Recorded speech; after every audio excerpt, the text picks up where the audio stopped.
So magandang araw kabola. So may video na to kabola. Ako na naman po ay magbibigay ng akin pong trade suggestion. Kasi of course, di ba, totoo naman, talagang nakakaaliw mag-usapan mga trades, di ba? Mag-isip, mga potential trades po na mangyayari po sa PBA. So, hindi ba nakasubscribe? Baka pindot naman po yung subscription button. So, before we go to the PBA, pag-usapan natin to MPBL. Check lang natin po yung standings. Ang ganda lang tingnan kasi kabole.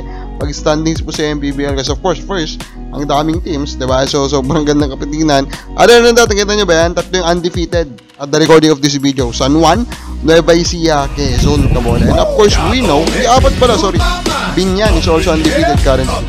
So, may parity sa liga na to and ang gandang tignan ng parity nila, kabola. Of course, we know Pampanga is still the team to beat here and they're currently at 7-1, diba, kabola? So, wala lang, ganda lang tignan kaya na-highlight po natin, kabola. Of course, ito yung mga hindi po kayang abutin currently po ng PBA, kabola. Now, nanalo po yung Nebra doon po sa kanilang game 4, so 2-2 na tayo, kabola. Biglang angat yung depensa nila, biglang nag-work, kabola, parang nahimasmasan kumbaga, kabola, itong Ginebra that they are way better in terms of talent against Meralco at pinatunayan nila and with game 4, kabola, on both ends, di ba? So they limited Meralco to 71 points kasi limited talagang kontrolado po nila, kabola, yung mga movements po ng Meralco, kabola, in this game 4, kabola. And of course, offensively, nahanap na naman po nila yung way to score inside, kabola, with Aguilar leading the way with his 21 points, kabola. Now, last game 3, kabola, di ba, naglaro sila sa Dasma. Sabi ni Nubera, the least surprised to see big crowd in the Marinas. Kasi nga daw, basketball daw po na probinsya. Basketball talaga yung number 1 po na sports dito daw sa Dasma Marinas, kabola, Cavite.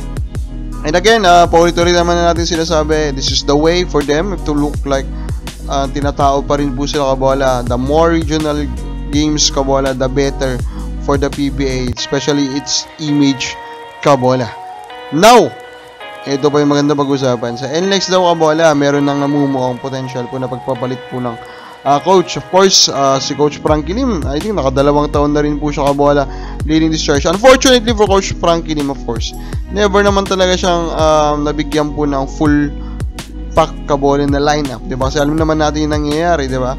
Ilang beses po siya nakuhanan ng player. Kinuhanan si Don Troliano, kabola, who is now a very crucial part ng San Miguel Beermen. Kinuha rin po, kabola, si Brandon Roser, diba?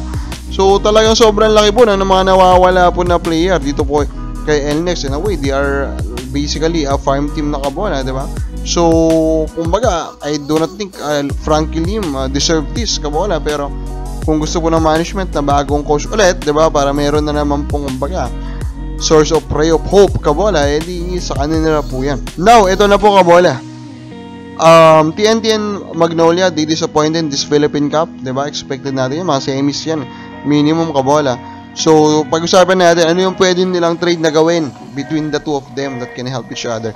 Ito yung nakita natin, TNT will trade JP Aram and Kib Montalvo in exchange po for Gio Alalo and Riobo ng Magnolia Hotshots, kabola. Doon muna tayo kay Magnolia. Of course, we know Aram, medyo may issue sa injury, kabola, may issue din sa personality. Pero pag ito healthy, kabola, he will be a perfect fit with Laput and with Sangalang, kabola. So ba, they can now play big lineups that will even help their defense. And of course, we all know Aram is also a great defensive anchor, diba? So bagay siya, I think, especially po dito po sa Magnolia Hotshots, and that will make their lineup even bigger. And we know that the bigger, the better po dito sa PBA. For TNT naman, they will get their starting point guard, kabola, of the present and in the future, diba? Gio Halalon, this is a guy, kabola, that can be a defensive ace for them also, na parang kulang din sa lineup nila. And of course, they will add Ariubo, a good versatile piece, kabola.